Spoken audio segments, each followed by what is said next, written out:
Yeah, I yield back. The gentleman yields. I now recognize the chairman of the Committee on Foreign Affairs, House Committee on Foreign Affairs, the gentleman from Texas, Mr. McCaul. Thank you, For 5 Mr. Chairman. minutes. Thank you, Mr. Chairman. Thanks for holding this powerful hearing. I was a federal prosecutor. I was Deputy Attorney General for the state of Texas for criminal justice. I worked with the victims of crime. That's what we do. And we talk a lot about facts and figures about the border, statistics. But your stories are the most powerful because they're real life stories about the impact of this man's violation of the public trust. And I agree with your podcast that it doesn't have to be a federal statute because they didn't have a lot of federal statutes when the founding fathers were at the Constitutional Convention. In fact, the Supreme Court recently held that impeachment is a tool Congress can use to hold this secretary accountable. It's the legal justification. I believe he's violated his oath. He's violated the public trust. He's violated your daughters. I intend to personally uphold my oath to my country that I took in office. It's been a dereliction of duty of the grossest proportions I've seen in my 25 years of dealing with this border. Ms. Dunn, I couldn't agree with you. Fentanyl is a weapon of mass destruction. I passed a bill out of my committee defining it as such. It comes from China, and they make it in Mexico, and they kill our children here, 200,000, more than Vietnam, World War II.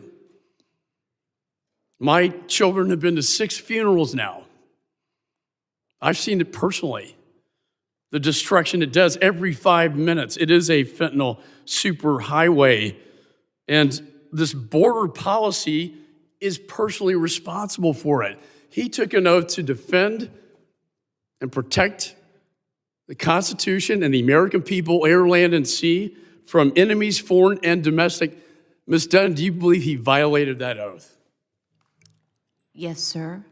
I flew from Arizona to meet him and face him and ask him why. And he's not here today. I did not know that until after I landed yesterday. And he doesn't have the decency No, to even show up that is correct. and talk to you personally. Today is my daughter's birthday. I would have much rather been home with my poor husband grieving her. I didn't need to be here today. So whatever he's doing, I hope it's more important than that. Let me say I'm sorry, Thank you. because apparently the secretary doesn't care to show up and say that to you.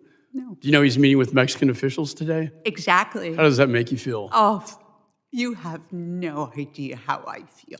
I'll be meeting with Mexican officials later next week, and I'm going to have a different story for them. I'm going to have your story that I will take to them. Ms. Nobles, God, these gangbangers come in and they join trafficking organizations. They're being sent to families that don't exist because it's a trafficking organization in the United States. This one man who deserves impeachment has created a criminal enterprise in the United States of America. 8 million encounters. What are we going to do with all these millions of people with no legal status who can't get a real job? So what do? It's drugs, gangbanging, murder. Now, I've seen it in my career, and they're the worst. And it sickens me what happened to your daughter, and you must relive it in your head every single day, what she went through, what your poor daughter had to experience that day. Do you hold Mr. Mayorkas personally accountable for the death of your daughter? Yes, I do. I do too. And that's why he needs to be impeached. Do you hold him personally accountable for what he did? Do you hold him personally accountable for the policies he established, which violated the public trust and ended up in the death of your daughter? Yes. And yet he doesn't have the decency or the guts to show up to you today and say, I'm sorry. Did he? No, he did not. I mean, she was killed 3 days after her 20th birthday. She spent 3 days being 20.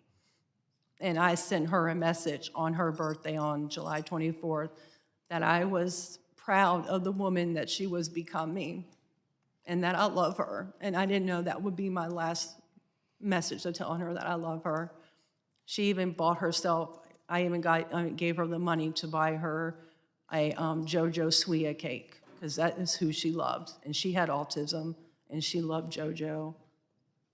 And her life was brutally taken, and she had no idea what to expect that day when she went to bed after getting off the night shift of work and went to sleep in her own bed and had no idea what was going to happen on July 27th. Let me just close by saying I have a daughter that is your daughter's age.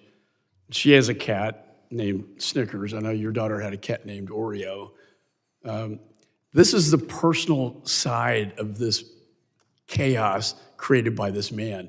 This is a personal life story of the cause and effect that has happened because of these failed policies on the border. It's destruction and it's death, and it has to stop. With that, I yield back. The gentleman yields. I now recognize